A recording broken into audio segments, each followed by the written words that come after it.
Bapak Ibu sekalian, saat perintah puasa itu diturunkan, hal pertama yang disampaikan oleh Nabi Sallallahu Alaihi Wasallam kepada para sahabat beliau pada masa itu dan berkelanjutan sampai kepada kita saat ini adalah menerangkan diantaranya tentang keutamaan Ramadan. Untuk menjawab sekaligus mengentaskan hoaks yang pada saat itu dibangun oleh orang-orang Yahudi yang tinggal di Madinah. Jadi ketika mereka mengatakan orang Islam tuh nggak punya puasa, ikut kita. Ini puasa yang hebat, puasa yang bagus. Dijawab oleh Allah, turunlah perintah, ya ayyuhalladzina amanu kutiba alaikumus syiyam kama kutiba alal ladzina min qablikum la'allakum tattaqun. Setelah itu apa yang terjadi? Buka Sahih Al-Bukhari, kitab yang ke-30, Kitabus Shaum, posisi hadis yang nomor yang kedua di topik ini, riwayat dari Talhah bin Ubaidillah radhiyallahu taala anhu qala Rasulullah sallallahu alaihi wasallam. Perhatikan, ini kalimat pertama yang disampaikan Nabi menyambut kewajiban puasa. As-siyamu junnatun fala yarfuth wala yajhal wa in imru'un qatalahu aw syatamahu falyaqul inni sha'imun marwataini. La khulufu famis sha'imi atyabu 'indallahi yaumal qiyamati min rihil miski yatruku ta'amahu wa syarabahu wa syahwatahu min ajli. Ini poinnya. As-siyamu li wa ana ajzi bihi wal hasanatu bi asyri amthaliha. Kata Nabi, puasa kita ini yang kita tunaikan spesial, beda dengan yang lainnya. Jadi ketika Yahudi mengatakan puasa kami ini puasa yang hebat, yang bagus, yang diikuti oleh umatnya Muhammad sallallahu alaihi wasallam, turun ayat, komentar Nabi pertama apa? Puasa kita kepada para sahabat, kepada kita semua, ini puasa yang spesial. As-siyamu. Lihat diksinya. Awas Pak ya, Ibu jangan salah baca. As-siyam, bukan asyab. As-siyam. Disebutkan 9 kali dalam Al-Quran. Ada as-saum, ada as-siyam, itu beda. Kalau saum, sekali disebutkan dalam Al-Quran, surah 19 ayat 26. Saum itu masih umum, kata umum untuk menunjuk kata imsak, menahan secara umum. Bisa berarti puasa yang ada ketentuan aturan, bisa berarti menahan secara singkat. Apa saja yang bersifat menahan, itu saum namanya. Contoh Sayyidah Maryam misalnya, beliau masih makan. Ya, ayat 24, 25 itu masih makan. Goyangkan pohon korma, jatuh kormanya, makan kormanya. Mau minum, ambil airnya, minum. Masih makan, masih minum. Cuman diminta untuk saum. Apa saumnya? Inni nadhartu lirrahmani sauma falam ukallimal yauma insiya. Jangan bicara pada siapapun. Kamu dituduh, kamu berzina, jangan jawab. Biarkan bayinya yang bicara, dan itu mukjizat pertama untuk Isa alaihi salam. Itu nanti dimulai di ayat 31 sampai 33 di surah Maryam, surah 19. Tapi beliau diperintahkan saum. Saumnya apa? Jangan bicara. Jadi kalau bapak masih makan, masih minum, cuman gak mau bicara dulu sama ibu, itu saum. Mau kemana Bi? Kok gak jawab? Kenapa gak bicara? Sedang saum. Saum apa? Gak mau bicara sama mama. Itu bicara, contoh. Itu saum. Kalau siam, 9 kali disebutkan dalam Al-Quran, itu khusus, spesifik. Ada aturannya, ada ketentuannya, nggak boleh sembarangan, nggak bisa kemudian seenak kita melakukannya. Ada ketentuan yang dibuatnya dan itu harus diikuti. Begitu diikuti, maka keagungan dan keistimewaan ibadah itu akan dilekatkan pada pelakunya. Dan menariknya, perintah puasa itu ketika turun ayatnya Al-Baqarah 183, kalimatnya bukan menggunakan saum tapi siyam. Ya ayyuhalladzina amanu kutiba alaikumus. Nah kata Nabi, asyamu junnatun. Kalau benar puasa kita ini, kita tunaikan yang Ramadan ini, maka dia akan melahirkan satu yang tidak ditemukan pada ibadah lain, yaitu junnah. Ada jinnah, ada jannah, ada junnah. Itu beda. Tapi semua katanya, itu hurufnya sama, cuma harokatnya beda. Coba lihat ya, ada junnah, jinnah, dan jannah. Jannah artinya apa? Surga. Jinnah artinya apa? Jin. Jamak dari kata jin. Minal jinnati wan nas. Baik ya. Ada junnah. perisai. Itu ketiga-tiganya berasal dari huruf jim, nun, kemudian ta. Dalam bahasa Arab, setiap ada huruf dimulai dengan jim dan nun itu pasti tersembunyi, gak kelihatan.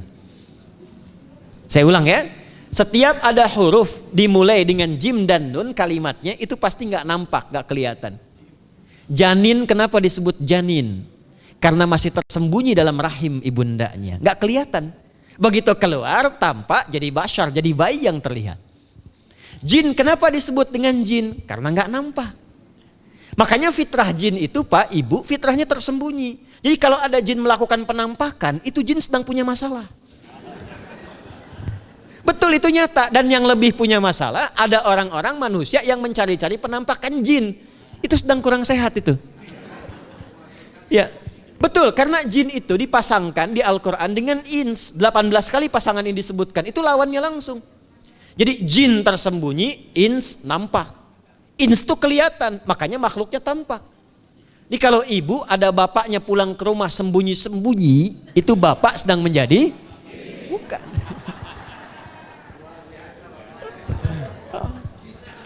Kalau ibu sembunyi-sembunyi nyari dompet bapak, ibu sedang menjadi? Jin. Itu langsung pasangannya 3 itu. Ins itu seakar dari kata anisah, halus, lembut. Jin kasar, makanya disebut jin. Karena itu jarang ada orang kemasukan jin jadi lembut, tidak ada. Permisi mau ikut kajian sedang kemasukan jin, tidak. Kalau kata-katanya tidak meracau, tindakannya pasti kacau. Karena itu fitrah manusia itu pasti lembut. Kalau ada orang kasar pasti ada yang salah dalam pergaulannya. Balik. Itu jin. Jannah, kenapa disebut jannah? Karena belum tampak sekarang. Makanya Nabi katakan mala ainun ra'at, nggak sama dengan yang seperti dilihat orang. Nggak kelihatan, nanti kesuksesan tertinggi yang belum tampak disebut dengan jannah karena belum tampak.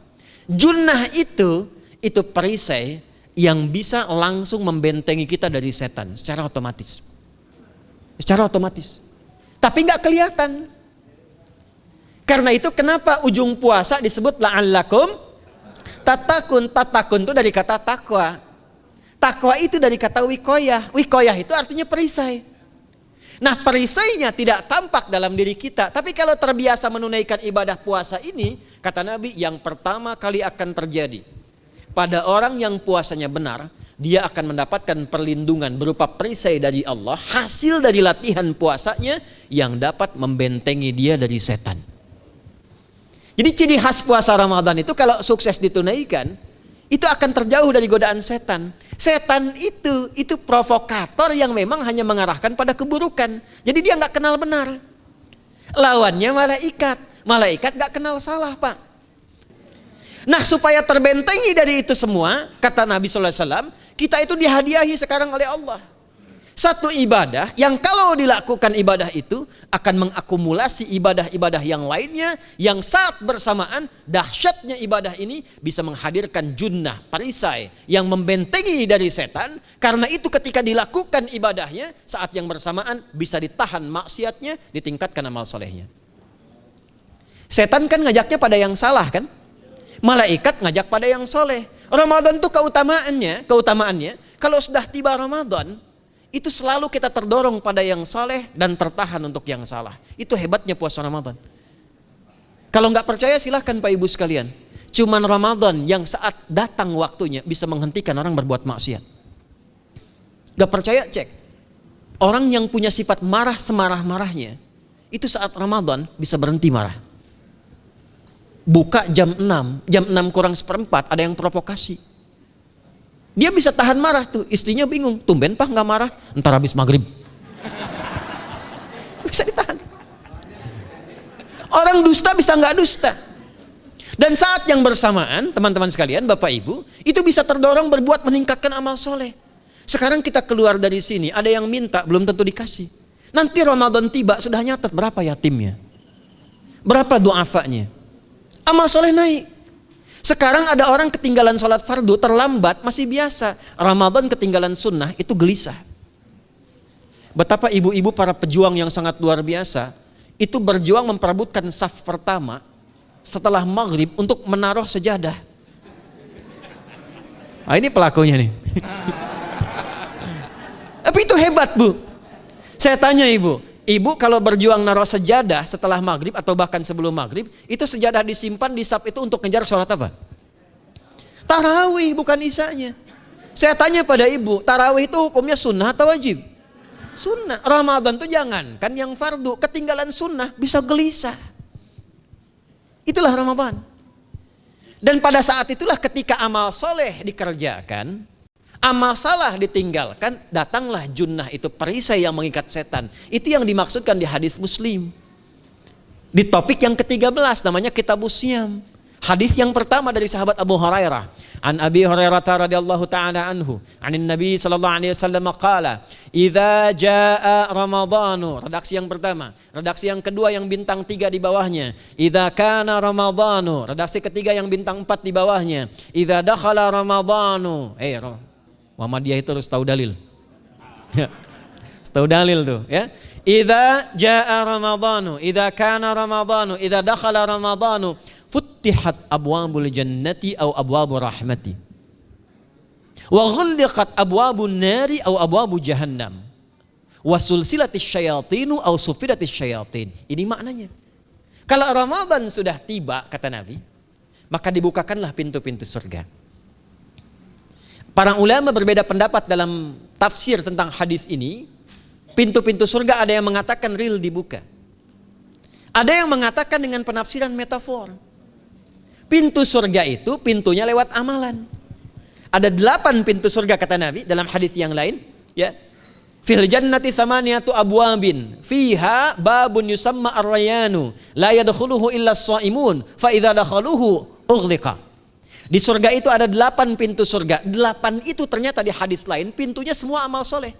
Ada pintu sholat, pintu puasa namanya ar-rayyan, ada pintu sedekah, pintu zakat, pintu haji. Jadi kita itu sekarang fastabiqul khairat. Kenapa ada moto fastabiqul khairat? Itu kan diambil dari Al-Baqarah ayat 148. Siapa yang pengen memburu surga, buru di amalannya. Mungkin gak semuanya bisa dikerjakan. Kalau tidak semuanya, ambil salah satu yang paling disukai, konsisten di situ. Walikulli wijhatun huwa muwalliha. Setiap orang pasti punya kecenderungan untuk beramal. Ada yang senang puasa, ada yang senang tahajud, ada yang senang sedekah. Fastabiqul khairat, silahkan berburu, berlomba untuk mengerjakan apa yang disenangi itu. Itulah pintu surganya. Nah, saat Ramadan, semua pintu surga itu dibuka, Pak. Makanya kita senang kerjakan, sholatnya meningkat, sedekah meningkat, ngaji Quran meningkat. Saat yang bersamaan pintu neraka ditutup. Ada berapa pintu neraka? Ada berapa? Kalau pintu surga berapa tadi? 8. Hadisnya jelas, sahih dalilnya. Pintu neraka berapa? Bukan. Pilih. 6 atau 8? Yang 6 angkat tangan. Bukan 6, bukan 8, 7. Dalilnya apa? Dalilnya Quran surah Al-Hijr, surah ke-15. Ayat ke-44. Surah ke-15 Al-Hijr ayat ke-44. Neraka ada 7 pintu. Dan dalam setiap pintunya nanti ada 19 malaikat yang menjaga. Alaiha tis'ata asyar. 7 pintu ini khusus Ramadan ditutup. Dan hati-hati, nama neraka itu ada 2 nanti. Neraka yang membakar, ini mungkin jadi baru informasinya bagi sementara orang. Neraka yang membakar dan neraka yang membekukan. Jadi ada 2 sifat. Saya ulang ya, neraka yang membakar dan neraka yang membekukan. Yang membakar disebut dengan Jahannam, yang membekukan disebut dengan Zamharir namanya. Zamharir. Jadi kalau ada orang masuk neraka, itu cuma 2 pilihannya, dibekukan atau dibakar. Jelas ya? Makanya kita dikasih pendahuluan, ada musim panas, musim dingin. Supaya merasakan, nih orang musim dingin nih pakai lapisan-lapisan baju. Musim panas cari pendingin. Kamu sekarang cari pendingin, kata Allah, di neraka nggak ada AC. Kamu sekarang pakai berlapis-lapis, di neraka beku. Jahannam itu nama apinya. Jadi nar yang membakar itu nama apinya Jahannam. Jahannam itu nama apinya. Untuk membedakan dengan api yang ada di dunia dan api yang bahan bakarnya jin dan setan saat diciptakan. Setan itu dicipta dari api. Ya, setan kan asalnya dari iblis. iblis dari jin. Setan Al-Baqarah ayat 36. Dari iblis Al-Baqarah 34. Iblis dari jin, Quran surah Al-Kahf ayat 50. Kana minal jinni fa fasaqa an amri rabbi. Jin dari api yang menyambar-nyambar, Quran surah 15 ayat 27. Wal janna khalaqnahu min naris samum. Karena narnya narus samum, maka apinya mesti beda. Karena itulah nanti nerakanya yang membakar disebut dengan Jahannam. Pintunya 7, namanya banyak. Ada sa'ir, ada lava, ada neraka hutamah. 7 pintu besarnya disebut dengan Jahannam. Khusus Ramadan tutup. Ramadan tutup. Wasulsilati syayatin. Setan itu dibelenggu, diikat rapat. Bagi orang yang mau puasa benar. Awas hati-hati. Bagi orang yang mau puasa benar, karena itu kalimatnya asyamu junnatun. Kalau benar puasanya, metafornya amalan dia bisa mengikat setan. Tapi kalau puasanya nggak benar, tetap digoda juga. Makanya jangan heran, walaupun Ramadan tetap kotak infak ada yang hilang. Sendal ada yang hilang. Karena puasanya bukan siam, puasanya saum. Sedangkan diksi Nabi yang mengatakan asyamu junnatun. Puasanya yang harus benar. Nanti kita belajar fikih setelah itu. Saya ingin pendahuluan dulu ya. Setelah itu apa yang kata Nabi katakan? Ini masih mukaddimah ya kita ya. Ini luar biasa nih. Ya. Jadi keutamaan Ramadan itu dahsyatnya dengan puasa biasa. Kata Nabi, kalau orang benar puasanya, bebas dia dari setan. Bukan gak digoda, Allah kasih benteng sehingga setan gak tembus kepada dia. Itu satu. Itu keutamaan Ramadan. 2, teruskan dulu langsung ke ujung hadisnya saja ya. Kalau yang tadi nanti latihannya fala yarfuf fala yajal, itu latihan. Yang kedua, Allah langsung yang mengatakan dalam hadis qudsinya, asyamu li wa ana ajzi bihi. Khusus Ramadan, kalau ditunaikan dengan benar, maka semua yang puasa itu aku langsung yang memberikan takaran pahalanya. Sekarang kita hitung-hitungan dikit ya. Bapak Ibu kan senang hitung. Tadi bangun aja kan dihitung kan. Ya, dapatnya sekian, kurangnya sekian, ya usahanya sekian. Sekarang kita ngitung pahala nih. Ada rumus hitung pahala dalam Al-Quran. Ya, saya tanya sebentar. Kalau satu kita kerjakan ibadah, pahalanya berapa? 10. Dalil. Apa dalilnya? Quran surah ke-6 ayat 160. Man jaa baik bil hasanati falahu asyru amthaliha. Siapa yang melakukan satu perbuatan hasanah. Hasanah itu perbuatan baik yang bernilai pahala. Itu hasanah namanya. Pahalanya disebut ajrun namanya. Lahum ajrun ghairu mamnun. Jadi perbuatan baik yang bernilai pahala disebut apa? Hasanah.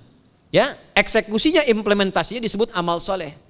Pahalanya, hitungannya disebut ajrun namanya. Jamaknya disebut dengan ujur. Di setiap poinnya disebut dengan ajrun namanya. Nah, orang yang mengerjakan perbuatan baik berpotensi punya nilai pahala, itu setiap perbuatan baiknya 10 kebaikan. Contoh kita sholat nih, sehari berapa waktu? 5. Berapa rakaat? 17. Al-Fatihahnya 18 atau 19 kali? 17 kali ya. Kalau 18 kali berarti subuhnya 3 rakaat. Nah, itu kan kalau kita buka hadis Muslim nomor hadis 162, saat Nabi dalam peristiwa setelah Isra itu ke Masjidil Aqsa, kemudian araja bina Jibril alaihissalam, Mi'raj naik ke Sidratul Muntaha. Sidratul Muntahanya ada di surah An-Najm dari ayat 1 sampai 18-nya. Itu ketika menerima perintah salat pertama kali kan bukan 5, tapi 50. Turun kan Nabi kemudian ke langit ke-7, ketemu Nabi Ibrahim sedang senderan di Baitul Ma'mur, punggungnya senderan. Itu ada kisahnya di hadis Muslim nomor hadis 162. Kemudian turun lagi ke Nabi Musa. Nabi Musa itu kan tipikalnya senang, yang pertama agak temperamen, yang kedua itu senang mengomunikasikan sesuatu. Makanya ketika dengan Khidir alaihi salam itu senang, ya, kritisnya itu muncul kepada Nabi Muhammad ketika turun dari Sidratul Muntaha ke langit yang ke-6 itu ketemu Nabi Musa, ditanya, Muhammad SAW dapat apa tadi? Sholat. Berapa waktu? 50. Kamu tahu nggak? Umat saya itu kekar-kekar besar-besar. Segitu aja nggak kuat, apalagi umat kamu yang kayak kita sekarang nih. Minta lagi diskon sama Allah katanya. Naik tuh, minta lagi. Singkatnya 9 kali naik. Setiap naik dikurangi 5. 9 kali 5 berapa? 45. 50 kurangi 45 berapa? 5. Turunlah 5. Sampai 5 pun Nabi Musa masih komennya begini. Minta lagi aja diskon. Kata Nabi, saya kurang enak lah, malu saya. Sudah diberikan yang paling pokok 5. Dan itu pun belum selesai. Dengan senyumnya kemudian, lihat ini indahnya. Setiap 5 itu Allah menetapkan, setiap satunya punya 10 nilai. Jadi kalau kita kerjakan 5 waktu dikali 10 berapa? 50. Itulah dahsyatnya umat Nabi Muhammad karena keutamaan nabinya. Walaupun 5, nilainya tetap setara dengan yang umat Nabi Musa 50 kali. Karena itu keutamaan Nabi Muhammad itu sangat luar biasa. Sampai nanti dipuji Allah oleh begitu tinggi. Sifatnya, rasanya di ujung surah At-Taubah itu. Akhlaknya di surah Al-Qalam itu. Dan karena kemuliaan ini kita dapat barakahnya. Percikan keberkahannya. Apa itu? Ketika Ramadan yang puasa-puasa lain standar. Puasanya umat Muhammad SAW, setiap puasanya itu pahalanya dilipat gandakan tak terbatas. Allah langsung menilai keikhlasan pada hambanya. Paling minimal kalikan 10 kali lipat lagi dari hari biasa. Wal hasanatu bi asyri amthaliha. Jadi kalau sekarang baca Quran sekarang ini, satu hurufnya berapa? Tahu dari mana? Ya, di At-Tirmidzi nomor hadis 2910. Man qara'a harfan min kitabillahi falahu asyru hasanat. Setiap ada orang baca satu kitabullah dengan syarat dia mukmin, muslim, baca satu huruf dari kitabullah, dapat 10 kebaikan. Satu hurufnya 10, Bu, Pak. Walam aqul alif lam mim harfun, saya tidak katakan kata Nabi alif lam mim satu huruf. Walakin alifun harfun, lamun harfun, mimun harfun, walikulli harfin asyru hasanat. Tapi alifnya satu huruf, lamnya satu huruf, mimnya satu huruf, setiap hurufnya 10 kebaikan. Saya kalau ada papan tulis, saya turunkan ini pakai syarah ilmu arud. Itu dahsyat lagi. Arud itu menuliskan apa yang dikatakan, bukan menuliskan simbol yang ditunjukkan. Jadi kalau kita bilang alif, tulis alif. Dan alif itu kan ada 3 huruf, hamzah, lam, fa. Hamzah berapa huruf? Tulis lagi hamzah. Itu baca Quran kalau ikhlas, pahalanya berlipat. Paling standar satu hurufnya 10. Dan hampir nggak ada orang baca Quran cuman 1 huruf. Nun. Udah dulu 10 lumayan. Nggak ada. Pasti banyak itu. Dan Ramadan lebih meningkat lagi. Dan dikalikan 10 lagi, itu paling standarnya 1 huruf 100, Pak, Bu. Makanya Ramadan itu limpahan pahala. Rugi orang kalau nggak ibadah saat Ramadan itu. Nabi aja itu tadarusan Quran sekali khatam. Saat tahun meninggalnya 2 kali khatam untuk ngejar kemuliaan-kemuliaan contoh bagi kita. Itu Ramadan. Jadi ini yang pertama menjadikan kita mesti sadar Ramadan beda dengan bulan biasa. Maka disampaikan oleh Nabi yang pertama ada pelipat gandaan pahala. Yang kedua ada perisai yang bisa menjauhkan kita dari setan. Yang ketiga, saya tutup mukadimahnya. Yang ketiga, hanya Ramadan yang siang malam melahirkan ampunan Allah Subhanahu wa taala. Siang malam. Kita kalau mau nyari ampunan itu bisa kapanpun minta ampun. Tapi ada waktu-waktu yang sangat strategis dan tempat-tempat yang sangat efektif mempercepat mengabulkan doa. Contoh waktu misal sepertiga malam. Itu cepat terkabul doa, hadisnya qudsi. Di antara azan dan iqamah. Waktu singkat di waktu Jumat, ada yang menafsirkan antara duduk khutbah, 1 dan 2, ada yang menafsirkan waktu asar menjelang ke maghrib. Dan itu nanti sepeninggal Nabi ada di antara istri Nabi SAW memburu waktu singkat yang luar biasa ini untuk berdoa. Hafal doanya ya. Allahumma kfina bihalalika an haramik wa aghdina bi ta'atika an ma'siyatik wa bi fadlika amman siwak. Itu dibiasakan di hari Jumat dibacakan. Ya, hafal nggak? Nanti diputar lagi videonya ya, kan ini kita sampai ini lihat lagi. Ya, kembalikan. Ada yang sifatnya tempat. Mihrab itu mustajab. Makanya kenapa imam itu di mihrab? Karena mewakili makmum untuk berdoa. Karena itu pilih imam yang betul-betul paham fikih salat, bagus bacaannya dan ngerti fikih salat supaya dia sebelum salat melihat ke belakang. Itu bukan cuma merapatkan barisan, tidak, untuk melihat siapa yang salat. Apakah tahan berdiri lama kalau dibacakan bacaan panjang? Atau ada yang buru-buru? Lalu bacaannya apa yang sesuai untuk makmumnya? Itu fikihnya. Karena itu tempatnya di mihrab. Dan mihrab itu viral, tempat yang cepat mengabulkan doa. Maryam itu punya mihrab. Nabi Zakaria saat minta keturunan, itu mohon kepada Allah di mihrabnya Maryam. Ali Imran ayat 38-39.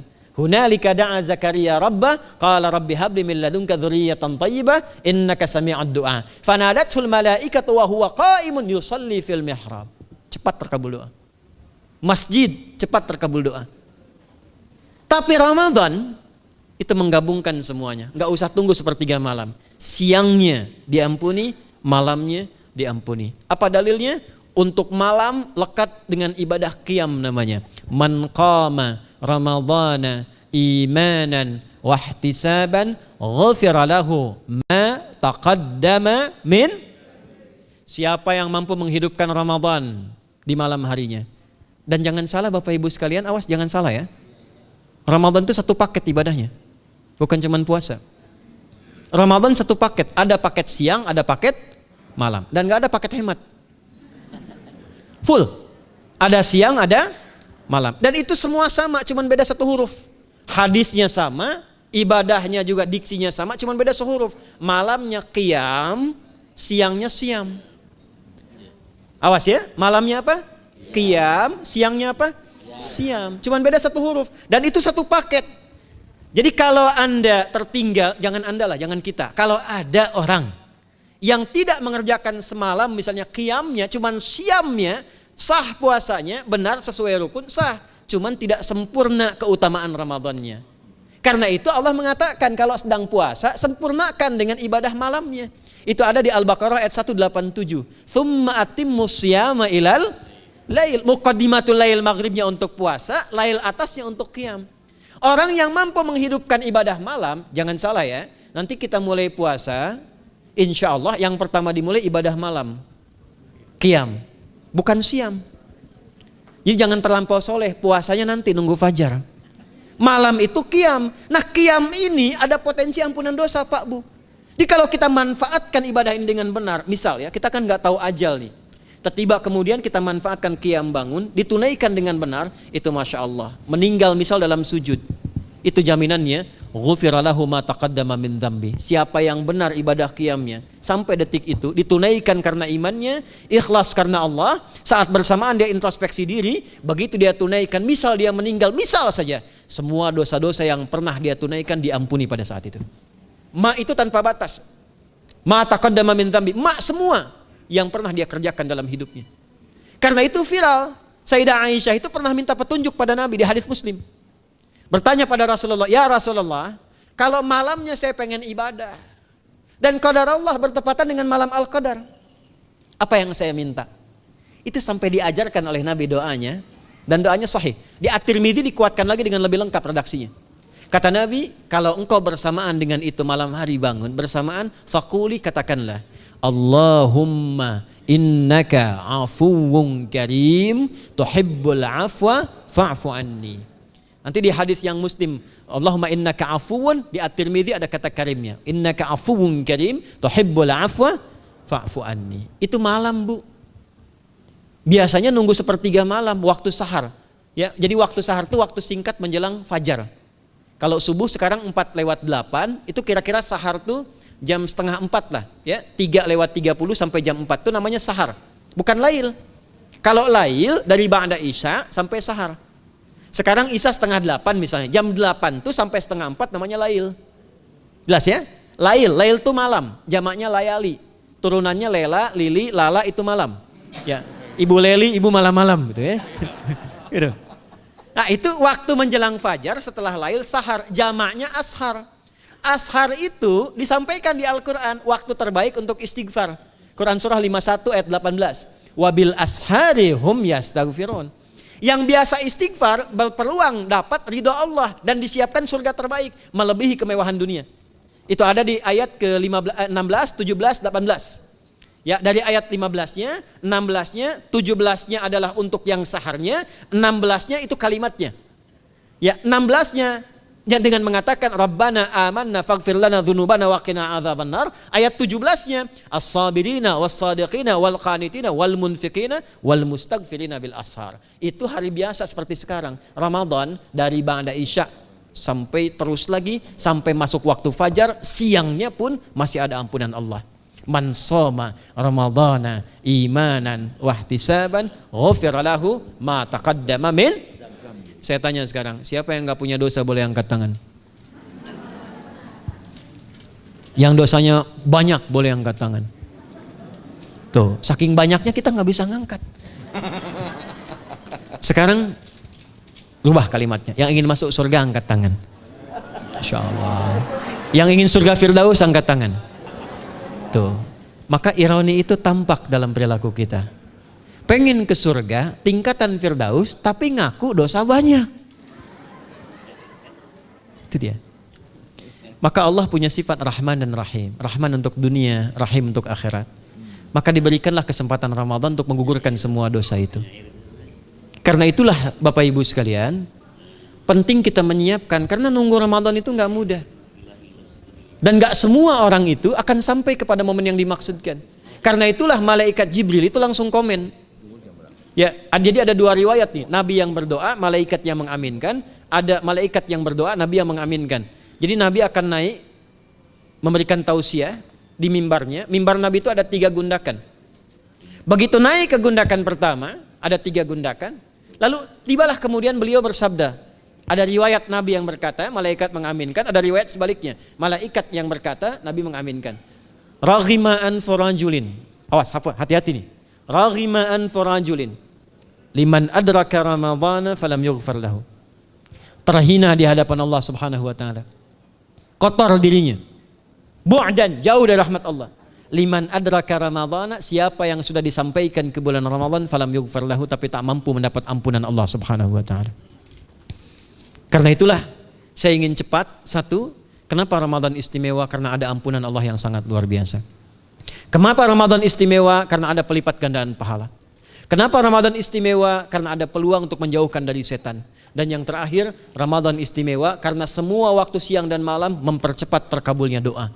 Itu yang dijamin di ayat 186 dalam rangkaian ayat Siyam dari ayat 183 sampai 187. Ayat 186-nya khusus untuk mempercepat terkabulnya doa. Wa idza sa'alaka 'ibadi 'anni fa inni qarib. Ujibu da'watad da'i idza da'an. Falyastajibu li wal yu'minu bi la'allahum yarshudun. Tafsirnya apa? Hadis Nabi sallallahu alaihi wasallam. Thalathatun la turaddu da'watuhum. Al-imamul 'adil was-sha'ima hatta yuftira. Wa da'watul mazlum. 3 golongan yang doanya sulit sekali ditolak. Yang pertama imam yang adil, yang kedua adalah orang puasa sampai berbuka, dan ketiga doa orang yang terzalimi. Jadi kalau Bapak Ibu pengen cepat dikabulkan doanya secepat kilat, maka jadilah pemimpin yang adil. Kalau belum mampu, latihan puasa. Kalau belum mampu lagi, banyak-banyak terzalimi dan berdoa. Ya.